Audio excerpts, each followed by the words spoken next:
আসসালামু আলাইকুম। নির্বাচন ঘরের দরজায় কড়া নাড়তেছে। রাজনীতির মাঠে নির্বাচনে অংশগ্রহণকারী রাজনৈতিক দলের নেতা কিংবা নেত্রীরা কিন্তু আটঘাট বেঁধেই মাঠ চষে বেড়াচ্ছে। ভোটারদের মন জোগাতে বিভিন্ন ধরনের প্রতিশ্রুতি কিংবা প্রতিদ্বন্দ্বী প্রতিপক্ষ প্রার্থীকে কোণঠাসা করার জন্য তাদের ইতিহাস কিংবা তাদের চারিত্রিক কিংবা তাদের রাজনীতিক যেই অধপতন কিংবা রাজনীতির ইতিহাস জনগণের সামনে কিন্তু তুলে ধরতেছে নির্বাচনে অংশগ্রহণকারী সেই সকল প্রার্থীরা। এখন জনগণকে আশ্বস্ত করলেও জনগণ কিন্তু বর্তমানে স্বাধীনতার ৫৪ বছর পরে এসে হলেও কিছুটা হলেও সতর্ক হচ্ছে। ইতিমধ্যে আমরা লক্ষ্য করতেছি বিভিন্ন রাজনৈতিক দলের নেতারা রাজনীতিতে এমন কিছু বক্তব্য জনগণের সামনে উপস্থাপন করতেছে কিংবা রাজনৈতিক ব্যক্তি কিংবা প্রতিপক্ষকে ঘায়েল করার জন্য যে বক্তব্যগুলো দিচ্ছে সেটি সুস্থ ধারার রাজনীতিতে কিংবা বর্তমান সভ্যতার সাথে সামঞ্জস্যপূর্ণ নয় বলে অন্তত আমার কাছে মনে হচ্ছে।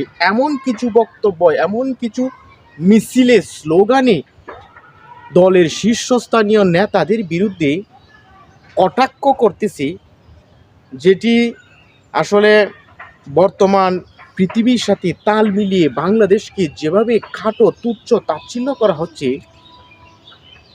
এই রাজনীতি কিন্তু আমরা স্বাধীনতার ৫৪ বছর পরে এসে কিংবা ২৪-এর একটি অভ্যুত্থানের পরে এসে আবারও যেভাবে দলীয় আধিপত্য বিস্তার, জনগণের সামনে ক্ষমতার জাহির প্রকাশ করার জন্য দলীয় নেতাকর্মীরা কি বলবো, এই সমাজ ব্যবস্থা, এই রাষ্ট্র ব্যবস্থা, রাজনৈতিক দলের নেতাদের এমন আচরণ আমরা তো প্রত্যক্ষ করিনি।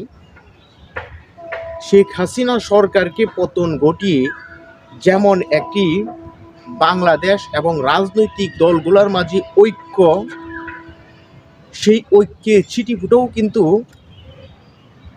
লক্ষ কোটি জনতা রাজপথে নেমে এসে যে একটি বার্তা দিয়েছিল, বর্তমান রাজনৈতিক দলের আচার আচরণ দেখে প্রশ্ন তুলতেছে, কেন বিগত সরকারকে আমরা রাজনীতির মাঠ থেকে কিংবা ক্ষমতার মসনদ থেকে নামিয়ে তাড়িয়ে দিয়েছিলাম। আজকে যদি ক্ষমতার দ্বন্দ্বে রাজনৈতিক প্রতিপক্ষকে ঘায়েল করার জন্য তাদের নিজেদের হীন চরিতার্থ কিংবা আপনার প্রতিপক্ষগণ কিংবা নারীদেরকে নিয়ে যেই বক্তব্যগুলা দিচ্ছে, এই বক্তব্যগুলা